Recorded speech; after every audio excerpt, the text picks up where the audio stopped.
حضرت عمر दिन को तख्ते हुकूमत पे बैठते थे और उनका तख्त को सोने जबरजत का नहीं था, मस्जिद नबवी की चटाई थी और सारा दिन वहां बैठ के लोगों की बातें सुनते।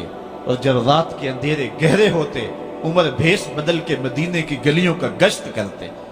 कहा तुम्हारे घर से धुआं निकल रहा है और बच्चे रो रहे हैं, उनको खाना क्यों नहीं देती? कहने लगी उमर की जान को रो रही। उमर के पांव तले से जमीन निकल गई। कहा क्या हुआ? कहा 3 दिन से हमारे यहाँ खाने के लिए कुछ नहीं है, रोजाना बच्चे रोते हैं और मैं हंडिया के अंदर पत्थर डाल करके नीचे से आग डालती रहती हूँ कि बच्चे इंतजार कर करके सो जाएंगे, कम वक्त सो भी नहीं रहे और वो पत्थर पकेंगे भी क्या, और मैं उमर की जान को रो रही हूँ। हजरत उमर का कलेजा दहलने लगा। फौरन पलटे वापस बैतुल माल में आए, घी का एक कनस्तर लिया, आटे की बोरी ली, मिर्च मसाला जात बहुत कुछ उठाया, अपने कंधे पे रखा, बोरी अपनी कमर पे लादी। उमर बैतुल माल से निकले तो आपके खादम असलम ने देख लिया, आगे बढ़ा, कहा मेरे आका मैं उठाता हूं। उमर की आंखों में आंसू है। कहा असलम कयामत के दिन मेरा बोझ उठा लोगे? कहा कयामत के दिन तो अपना अपना बोझ उठाना पड़ेगा। कहा उमर को आज अपना ही उठाने दो। हजरत उमर वो घी का कनस्तर और वो आटे की बोरी सर पे उठाए हैं और उस खातून के घर जाते हैं और दस्तक देते हैं।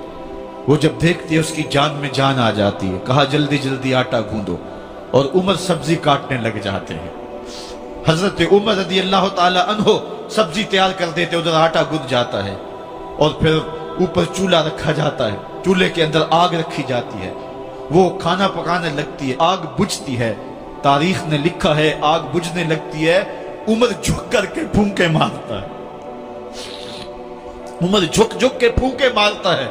खाना पक गया और बच्चों के सामने खाना रख दिया, बच्चे खा रहे हैं। अब बच्चे रो रो के निढाल हो चुके थे।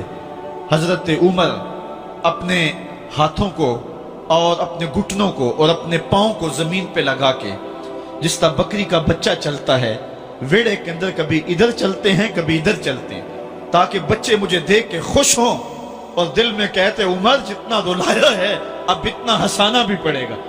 तो कभी उमर अमीरुल मोमिनीन, ये मैं किसी आज के जो है वो लोगों के वोटों पे मुंतखब होने वाले हुक्मरान की कहानी नहीं सुना रहा, मैं उस उमर की कहानी सुना रहा हूं जो 23 लाख मुरब्बा मील का हुक्मरान है, आधी दुनिया का बादशाह है।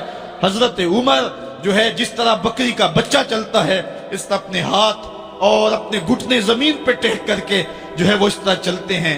बच्चे उमर को देख के मुस्कुराते हैं। जब बच्चे मुस्कुराने लगे तो हजरत उमर ने उस खातून से कहा बुढ़िया उमर को माफ कर दे। उसने कहा तू इतनी हमदर्दी क्यों करता है? कहा उमर बेचारा बड़ा फंसा हुआ है, फिक्र है उसको यरमूक को फुस्तात हुलवान की, जब फतह है मिस्र तो तैयारी है ईरान की, आते जाते वफद से मुलाकात भी करता होगा और शब को मालूम हालात भी करता होगा, कांटों में उलझी हुई बेचारे की जान है, नींद उसको भी आती है आखिर वो इंसान है, मेरी बहन उमर को माफ कर दे। उसने कहा ना ना उमर की बात मेरे सामने न कर, कयामत का दिन होगा, उमर का गिरेबान होगा और मेरा हाथ होगा। जब उसने ये बात कही तो उमर बर्दाश्त न कर सके, बच्चों की तरह बिलक बिलक कर रोने लगे। कहा वो बदनसीब उमर तेरे सामने है, आज ही कहला जो कहना है, कयामत के दिन मुझे माफ रखना। उसने कहा तू उमर है? कहा बदनसीब उमर तेरे सामने खड़ा हूं। मेरे उमर कहते हैं अगर दजला के किनारे एक बकरी का बच्चा भी प्यासा मर गया उसका हिसाब भी उमर से लिया जाएगा। हजरत उमर निकले यरूशलेम में, एक ऊंट है एक गुलाम है, कभी वो सवार होता है कभी आप बारी मुकर्रर की है।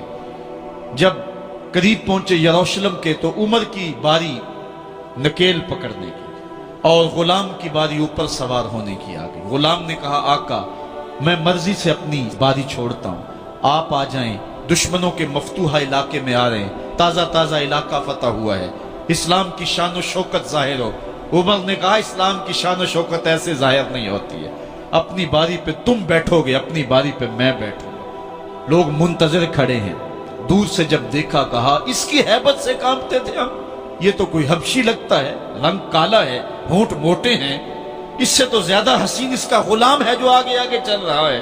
حضرت ابو عبیدہ نے کہا دھوکہ کھا رہے ہو، ہمارا آقا وہ نہیں ہے جو اونٹنی کے اوپر سوار ہے، ہمارا آقا وہ ہے جو لگام تھامے آگے آگے چل رہا ہے۔ حضرت عمر رضی اللہ تعالیٰ عنہ کو آگے بڑھ کے جابیہ کے مقام پہ حضرت ابو عبیدہ بن جراح نے استقبال کیا، تو حضرت عمر آگے بڑھے اور انہوں نے آگے بڑھ کر کے حضرت ابو عبیدہ کے دونوں کندھوں پہ ہاتھ رکھا، اور سنو حضرت عمر نے کیا کہا، کہا لا الہ الا اللہ انا کنا اذل قوم فاعزنا اللہ بالاسلام۔ کہا کہ لا الہ الا اللہ، اے ابو عبیدہ بن جراح، ہم ایک ذلیل قوم تھے اور اللہ نے ہمیں اسلام کی وجہ سے عزت عطا کی ہے۔ اور میں تمہیں ایک تاریخ ساز بات کہنے لگا ہوں، اور وہ یہ ہے کہ جب تک ہم اس عزت والے اسلام کے دامن کو تھامے رہیں گے ہماری عزت قائم رہے گی، اور جب اسلام کے علاوہ کسی اور جگہ سے عزت ڈھونڈیں گے تو رسوا کر کے رکھ دیے جائیں گے۔ یہ ہے وہ خلاصہ جو حضرت عمر نے امتوں کے عروج و زوال کا بیان کیا ہے۔